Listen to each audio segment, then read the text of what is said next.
Alrighty, so I'm using a Student Infinite Campus login.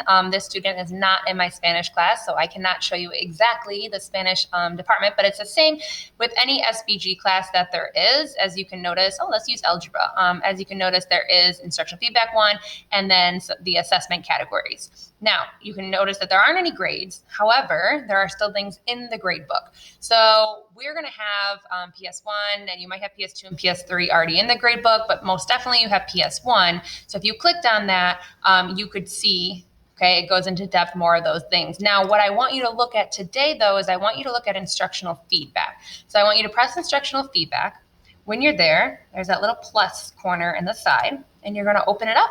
And you're going to see all of the work that we have done in class. It'll be obviously Spanish related. And then you'll have any missing work that will be tabbed with a missing. You might have some work that says 0.5 out of 1, which means either you had grammar errors or you only did half of it.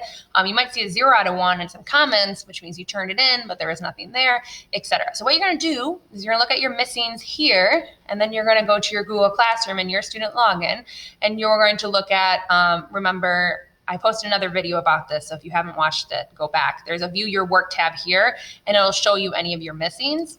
And let's say you have a missing here, and not a missing in Google Classroom because you did the assignment, just let me know. So reach out and be like, hey, for day 1, week 3, 1.2.1, I chose a missing at Infinite Campus, but I did do it.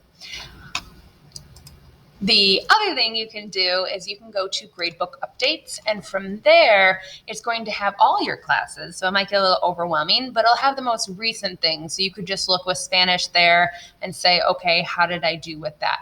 But for my specific class, make sure you go to grades, click on instructional feedback, press the little plus button, and see and make sure that it matches there. You should also have somewhere notifications, definitely on your today. I don't want to press theirs because I don't want them to give it away. So press that today. You should get notifications, and you can look exactly what are those missings. Now remember, today is the day you're making up all those missings, or at least as many as you can get, the most recent ones first. So I look forward to getting a bunch of emails saying that late work was submitted.